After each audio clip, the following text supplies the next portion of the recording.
Ia memikirkannya, meletakkan teleponnya, dan terus mengerjakan ban soal bahasa Inggris kelas menengahnya.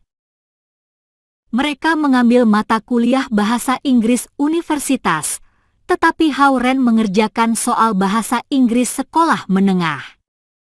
Karena kecilnya ukuran mata kuliah ini, hanya Hauren yang di kelas yang sama dengan You Liren. Cha Oronghua dan Zhao Jiai tidak ada dalam kelas ini. Jadwal untuk tahun kedua selalu penuh. Hauren merapikan tasnya untuk pergi ke rumah Zhao Yanzi jam 5 sore. Hauren malah semakin cemas daripada kemarin. Ia tiba di rumahnya dan membunyikan bel pintu. Zhao Hongyu yang kembali membukakan pintu dalam celemeknya. Rambutnya diikat dan tangannya basah dengan air menetes darinya. Jelas sekali ia sedang bekerja di dapur.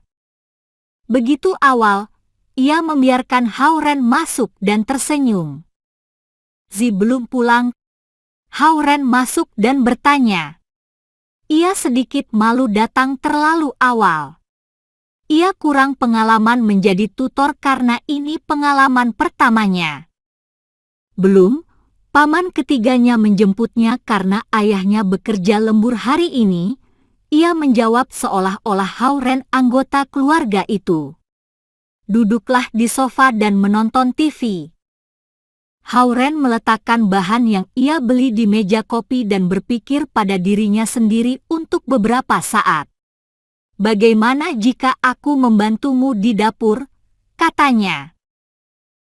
Zhao Hongyu menatap Hauren dengan terkejut beberapa saat sebelum tersenyum. Baik. Hauren menggulung lengan bajunya dan pergi ke dapur dengannya. Ia merasa tidak enak memakan makanan mereka sementara tidak membantu. Ada berbagai macam bahan dan bumbu di dapur, dan semuanya diletakkan dengan rapi berurutan. Sepertinya Hauren benar-benar terlalu pagi karena Zhao Hongyu bahkan belum mulai memasak.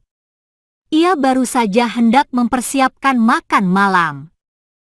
Hauren bisa tahu dari bahan-bahannya hidangan apa yang Zhao Hongyu hendak buat. Ia segera berjalan ke sana dan mulai mencuci sayur-sayuran dan memotong daging tanpa instruksi dari Zhao Hongyu. Ia terlihat seperti koki karena ia tahu apa yang ia kerjakan. Ren, kamu selalu membantu di rumah, ya? Zhao Hongyu memotong daging menjadi irisan-irisan di sebelahnya dengan cara yang lancar. Tidak juga. Kadang-kadang aku membantu nenekku, kata Hauren. Aku dapat mengatakan kau anak yang bijaksana. Kalau saja Zi memiliki setengah kebijaksanaanmu. Zhao Hongyu mendesah. Ia masih muda. Aku hanya peduli tentang permainan saat aku seumurnya. Hauren menjawab tanpa berpikir. Apakah orang tuamu selalu pergi? Zhao Hongyu melanjutkan. Hauren menjawab dengan jujur, keduanya sangat sibuk, dan aku menghabiskan sebagian besar waktuku dengan nenekku sejak aku masih kecil. Zhao Hongyu berpikir keras, nenekmu pasti sangat kesepian sekarang kau ada di universitas, benar? Aku biasanya menemuinya di akhir pekan. Hauren merasakan tujuan kedua Zhao Hongyu. Ia melihatnya dengan bingung. Setelah kau dan Zi menetap, aku bisa mengundang nenekmu ke sini untuk tinggal bersama kita, kata Zhao Hongyu setelah berpikir sesaat. Itu mungkin sedikit terlalu cepat. Hauren tersenyum malu. Ia belum tahu tentang Zi. Dia segera akan tahu. Aku mengetahui pemikiran orang tua lebih baik daripadamu, William. Tetapi aku akan menyerahkan kesempatan memberitahukannya kepadamu. Hauren mengangguk dan melanjutkan memotong kentang menjadi irisan-irisan tipis. Oh, apakah itu seorang inspektur itu? Hao-Ren tiba-tiba ingat dan bertanya. Hao-Ren tidak memiliki ide mengapa ia selalu merasa nyaman dengan Zhao Hongyu. Mungkin karena sosok, keibuan, baginya selalu berbudi luhur sama seperti Zhao Hongyu. Oh, kamu bertemu dengan seorang inspektur. Zhao Hongyu sedikit terkejut. Seorang profesor di universitasku.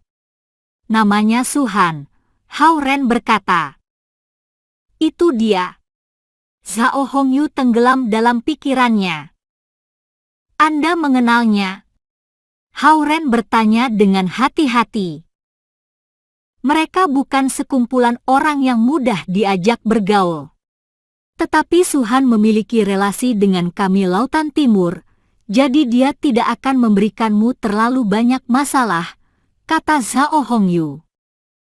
Kedengarannya ada lebih dari satu inspektur. Dan kedengarannya ia bahkan menghormati mereka. Hao-Ren berpikir saat lebih banyak kebingungan muncul di kepalanya. Zhao Hongyu melanjutkan saat ia melihat kebingungan di wajah Hao-Ren. Yang disebut inspektur adalah sebuah kelompok tokoh-tokoh resmi dari klan naga yang bertanggung jawab mengawasi kegiatan internal klan naga. Mereka berhak mencampuri segala hal yang melanggar peraturan seperti menyuap dan membunuh. Mereka punya hak mengurusnya sebelum melaporkan ke pejabat yang lebih tinggi selama mereka memiliki bukti. Kekuatan mereka sama besarnya dengan pengawal kekaisaran. Hao-Ren berpikir, pengawal kekaisaran adalah sekumpulan orang yang hanya mendengarkan kaisar-kaisar dari dinasti Ming. Mereka seperti polisi spesial yang memiliki kekuatan lebih daripada orang kebanyakan. Jangan meremehkan mereka. Banyak dari mereka di atas level surgawi. Tetua Lu sudah menjadi guru wilayah Naga Timur.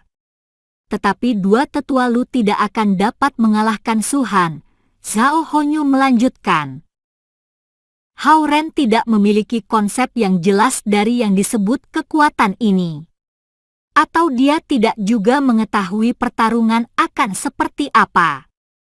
Tetapi kekuatan Suhan kemungkinan jauh lebih kuat daripada yang dapat ia bayangkan. Bagaimana ia mengetahui identitasku? Hao-Ren melanjutkan saat ia menentukan Suhan sebagai orang yang berbahaya yang sebaiknya ia tidak pernah dekat. Faktanya kita semua memiliki aura kita sendiri.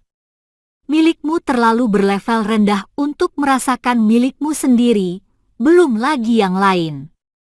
Suhan adalah inspektur yang luar biasa dari klan naga. Dia pasti bisa melihatmu, Zhao Hongyu menjelaskan dengan sabar. Bisakah aku menyembunyikan auraku? Hao-Ren segera bertanya. Bisa. Tetapi jika orang itu lebih kuat darimu, mereka masih bisa melihatnya. Zhao Hongyu berkata seperti seolah-olah ia mengetahui dengan pasti apa yang ada dalam pikiran Hao-Ren.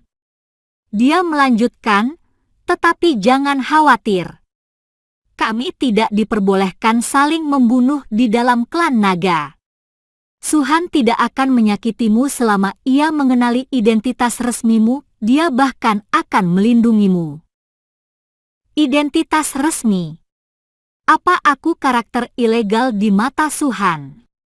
Hao-Ren berpikir pada dirinya sendiri. Ditambah lagi kami klan naga Lautan Timur tidak akan membiarkanmu terluka dengan mudah.